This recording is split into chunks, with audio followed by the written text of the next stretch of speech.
नमस्कार दोस्तों, कैप्टन प्रतिका आप सबका स्वागत करती है। आज मैं आपको ज्ञान देने के बजाय मैं डिस्कस करूंगी आपके साथ में, आपको अपना पर्सनल एक्सपीरियंस बताऊंगी एलोपैथी और होम्योपैथी के बीच में। सबसे पहले जानिए ये दोनों हैं क्या।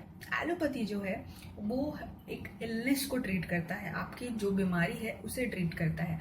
वहीं होम्योपैथी सिम्टम्स को ट्रीट करता है, जो आपकी प्रॉब्लम है, बीमारी है, उसके सिम्टम्स जो है वो जिस कारण हो रहा है आपको बीमारी, उसे ट्रीट करता है। इसीलिए आपने नोटिस किया हो, अगर आप कभी होम्योपैथी डॉक्टर के गए हैं, नोटिस किया होगा कि होम्योपैथी डॉक्टर्स बहुत ज़्यादा सवाल करते हैं, क्योंकि उन्हें जड़ तक जाना है कि प्रॉब्लम आई कहाँ से, वो उसे ट्रीट करते हैं। ये मेजर डिफरेंस है दोनों में।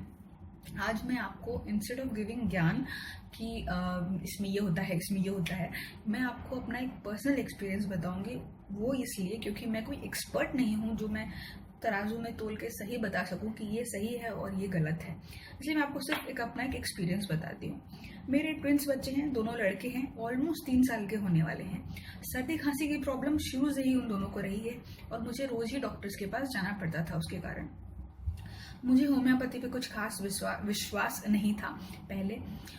तो मैं कुछ टाइम पहले की बात आपको बताती हूँ, करीब 4 महीने पहले की बात। मेरे बड़े बेटे को बहुत ज़्यादा सर्दी खांसी की प्रॉब्लम हो गई थी। करीब 1 महीने से उसे खांसी थी और ये खांसी सिर्फ रात को जब वो सोता था बढ़ जाती थी, दिन में इतनी ज़्यादा नहीं रहती थी।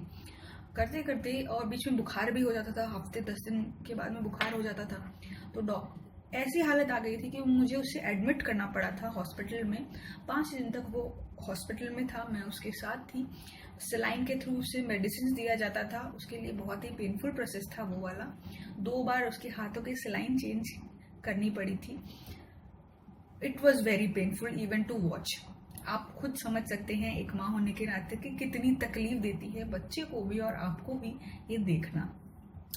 उस टाइम जब डॉक्टर ने 5 दिन बाद में उसे छोड़ दिया था तो बोला सर्दी खांसी अभी भी है बट विद टाइम ठीक हो जाएगा। 2 दिन में 3 बार अलग 2 टाइप के इनहेलर देना पड़ेगा उसे, और कुछ दवाइयां हैं जो कि कंटिन्यू रहेंगी फॉर 3 मंथ्स। जी हाँ, 3 महीने तक उसे दवाइयां देनी पड़ेगी, तब जाके वो ठीक होगा। 15 दिन गुजर गए, इनहेलर भी दे रही हूँ, सब दे रही हूँ, प्रॉब्लम वहीं का वहीं है। बुखार नहीं हो रहा है पर सर्दी खांसी में कुछ खास रिलीफ नहीं मिल रहा है। हमने डॉक्टर्स भी चेंज किए, फिर भी कुछ खास सोल्यूशन नहीं निकल पाया। फिर मुझे किसी ने बताया कि एक बार आप होम्योपैथी ट्राई कर लीजिए, शायद उससे कोई फर्क पड़ जाए।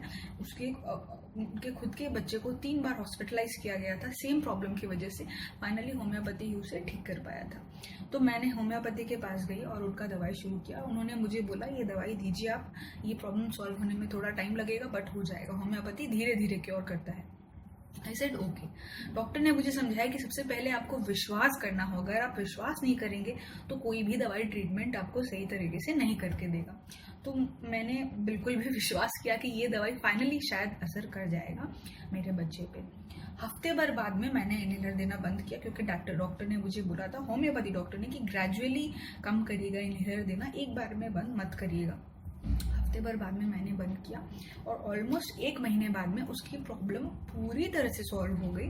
उसे कोई सर्दी खांसी नहीं है। आज इस बात को 4 महीने हो गए हैं। उसके बाद से मेरे दूसरे बेटे को भी जब भी सर्दी खांसी बुखार कुछ भी होता है, मैं होम्योपैथी के पास जा रही हूँ और मुझे रिजल्ट्स काफ़ी इफेक्टिव मिले हैं। टाइम लगता है बट ठीक हो जाता है। और मैं ये नहीं कहती कि एलोपैथी जाने की बिल्कुल ज़रूरत ही नहीं है। जैसे कई बार ऐसे मौके आते हैं जब आपको एलोपैथी के पास जाना पड़ेगा, बट होम्योपैथी भी काफ़ी अच्छा ऑप्शन है। ये मैंने खुद ने एक्सपीरियंस किया है। आप भी एक बार ट्राई कर लीजिए अगर आपको बेटर लगे तो। ये मेरा पर्सनल एक्सपीरियंस था जो मैं चाहती थी कि आप लोगों को भी, मेरे सारे फ्रेंड्स को पता रहे कि homeopathy is also equally effective as allopathy. May be हर चीज़ों में नहीं बट काफ़ी कुछ में, स्पेशली बच्चों को हर बार एंटीबायोटिक्स देना, सिरप देना, इतनी दवाइयाँ देना अच्छा नहीं लगता। Homeopathy comes to the rescue. So मेरा वोट तो होम्योपैथी की तरफ थोड़ा ज़्यादा है। आपके क्या विचार है हमारे साथ शेयर ज़रूर करिएगा। क्या आपको होम्योपैथी से कुछ प्रॉब्लम है या फिर एलोपैथी से प्रॉब्लम है? किस चीज़ से आपको बेटर रिजल्ट्स मिले हैं? Do share with us. Thank you.